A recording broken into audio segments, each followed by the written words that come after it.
Selamat pagi sahabat Saroha yang dikasihi Tuhan kita Yesus Kristus. Sebelum kita mendengarkan firman Tuhan, kita terlebih dahulu berdoa. Kita berdoa.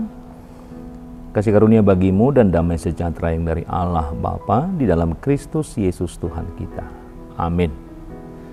Sahabat Saroha, firman Tuhan yang menjadi renungan kita untuk pagi hari ini tertulis di dalam Mazmur pasal yang ke-103 ayat 19. Demikian firman Tuhan, Tuhan sudah menegakkan tahtanya di sorga dan kerajaannya berkuasa atas segala sesuatu. Demikian firman Tuhan. Sahabat Saroha, Mazmur 103 adalah sebuah mazmur yang penuh dengan pujian. Itu semua karena kebaikan, belas kasihan, demikian juga kesetiaan Tuhan di dalam perjalanan kehidupan umat manusia yang dirasakan baik hingga pada saat ini. Setelah merenungkan bagaimana Tuhan mengampuni dosa, menyembuhkan berbagai penyakit, demikian juga memahkotai dengan kasih setia, pemazmur membawa kita pada pondasi dari semua anugerah yang sudah kita terima dalam kehidupan kita. Kedaulatan Allah yang hendak kita katakan adalah kedaulatan yang tak terbatas. Oleh karena itu, kita mau melihat bagaimana pernyataan pemazmur di dalam nats kita. Pemazmur mengatakan Tuhan sudah menegakkan tahtanya di sorga. Sahabat Saroha, gambaran tahta di sorga ini adalah sebuah gambaran tentang bagaimana kekuasaan dan tentunya otoritas yang mutlak. Ini bukan sekedar tempat duduk, melainkan pusat pemerintahan alam semesta. Sorga adalah dimensi Allah, tempat di mana Tuhan bersemayam. Demikian juga dengan kemuliaannya yang tak terjangkau oleh mata manusia. Sahabat Saroha, dikatakan di dalam nats kita, kedaulatan Allah yang abadi. Kita bisa melihat tahtanya yang sudah ditegakkan. Tahtanya sudah menegakkan. Inilah yang menunjukkan bahwa kekuasaannya bukan hal yang baru, bukan hal yang sementara, melainkan sudah ada sejak kekekalan dan tentunya akan tetap sampai pada kekekalan. Hal inilah yang mengatakan bahwa Allah adalah Allah yang tidak berubah, di mana kuasanya tidak akan pernah pudar di dalam kehidupan perjalanan umat manusia. Kemudian dikatakan kemuliaan Tuhan yang tak terukur.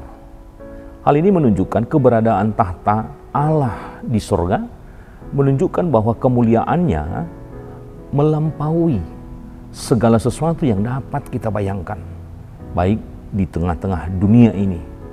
Dan inilah yang menegaskan bahwa Allah adalah Raja di atas segala raja dan Tuhan di atas segala Tuhan. Kemudian dikatakan di dalam nats kita, bagaimana keadilannya ditegakkan. Tahta adalah tempat tentu di mana sebuah keadilan akan ditegakkan. Allah memerintah dengan kebenaran, dan tentunya bukan hanya dengan kebenaran, tetapi dengan sebuah keadilan yang sempurna. Dan inilah yang kita bisa percayai, bahwa pada akhirnya keadilan akan tentunya ditegakkan dan setiap perbuatan akan diadili oleh keadilan Tuhan. Oleh karena itu, kesadaran akan tahta Allah di sorga seharusnya bisa menumbuhkan bagaimana rasa hormat dan kekaguman yang mendalam, baik dari diri kita masing-masing, dengan mengatakan bahwa Tuhan adalah Allah yang maha tinggi, Allah yang mencipta, dan Allah sebagai Allah yang memelihara segala sesuatu yang ada di tengah-tengah dunia ini. Inilah inti dari kedaulatan Allah. Bagaimana kerajaannya berkuasa atas segala sesuatu.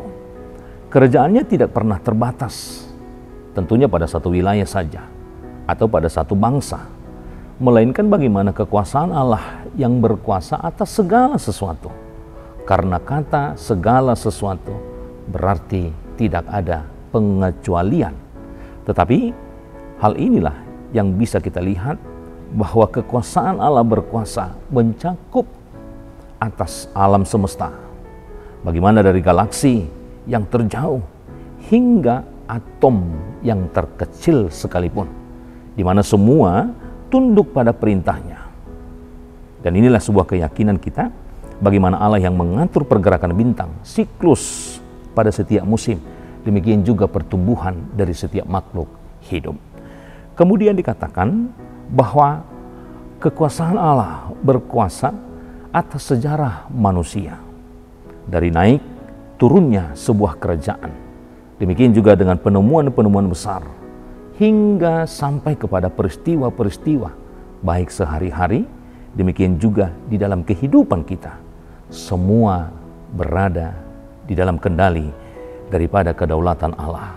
Maka tidak ada sesuatu apapun yang boleh terjadi di luar rencana dan seizin daripada Tuhan.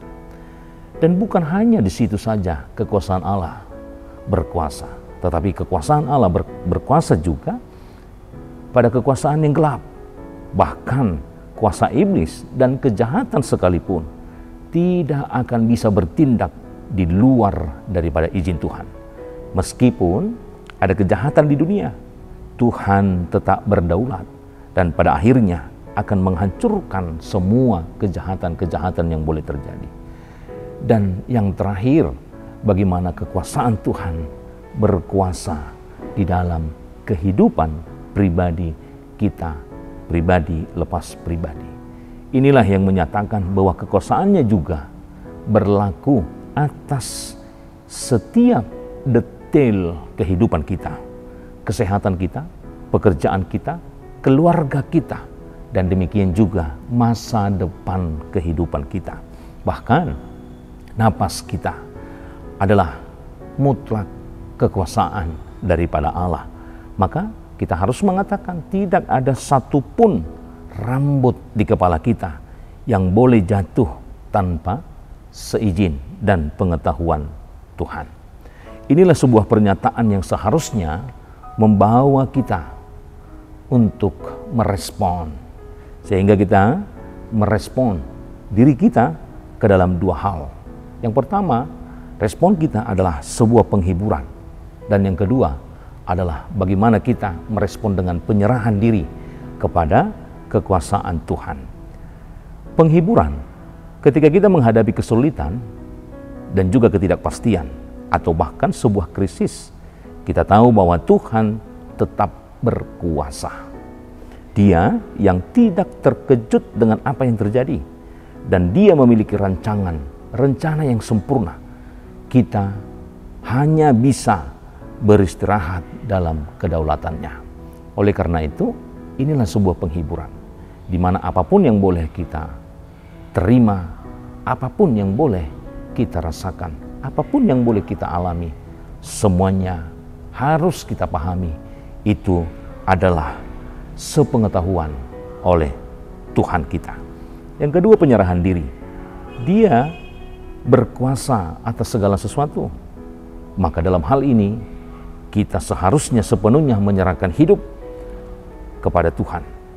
Bagaimana kehendak Tuhan adalah yang terbaik. Apapun yang kita terima, apapun yang kita alami, itu adalah yang terbaik yang boleh kita lalui setiap saat di dalam perjalanan kita. Dan bagaimana juga rancangannya adalah yang paling bijaksana. Ini berarti kita harus mempercayakan hidup dan diri kita Bahkan ketika kita tidak memahami apa yang terjadi, ketika kita tidak memahami bagaimana jalannya Tuhan, tetapi yakin dan percaya, inilah yang dikatakan oleh nats kita pada pagi hari ini. Biarlah semua sesuai dengan rancangan Tuhan, dan Tuhan yang menentukan apapun hasil dari setiap perjalanan kehidupan kita. Yakin dan percaya, Tuhan menyertai perjalanan kita. Tuhan Yesus memberkati. Amin. Kita berdoa. Bapa di surga, terima kasih Tuhan, firman Tuhan yang menyapa kehidupan kami di pagi hari ini. Bagaimana kekuasaan Tuhan yang mutlak berkuasa atas kehidupan kami. Demikian juga dengan seisi dunia ini. Kami yakin dan percaya apapun yang kami terima, yang boleh kami jalani hari demi hari dalam perjalanan kehidupan kami. Kami yakin dan percaya Tuhan menghendaki yang terbaik. Walaupun kami tidak memahami setiap rancangan Tuhan di dalam kehidupan kami, tapi kami yakin dan percaya, dan kami menyerahkan seutuhnya ke hadapan Tuhan, agar kiranya apapun yang boleh kami jalan dalam kehidupan kami boleh menuai yang terbaik sesuai dengan kehendak Tuhan. Berkati setiap aktivitas kami, berkati setiap apa yang boleh menjadi rancangan kami. Kiranya itu sesuai dengan kehendak Tuhan, sehingga kami memulai segala aktivitas dan pekerjaan kami boleh menghasilkan buah-buah yang baik, hasil yang baik yang boleh kami gunakan dalam setiap perjalanan kehidupan kami. Berkati setiap jemaat-Mu dimanapun mereka boleh berada, terlebih di dalam keadaan sakit hingga pada hari ini.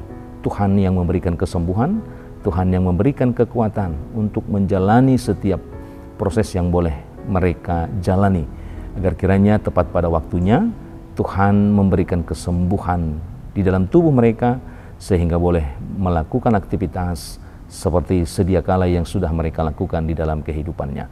Kami serahkan kehidupan kami hanya dalam tangan pengasihan Tuhan saja. Terpujilah nama-Mu hingga selama-lamanya.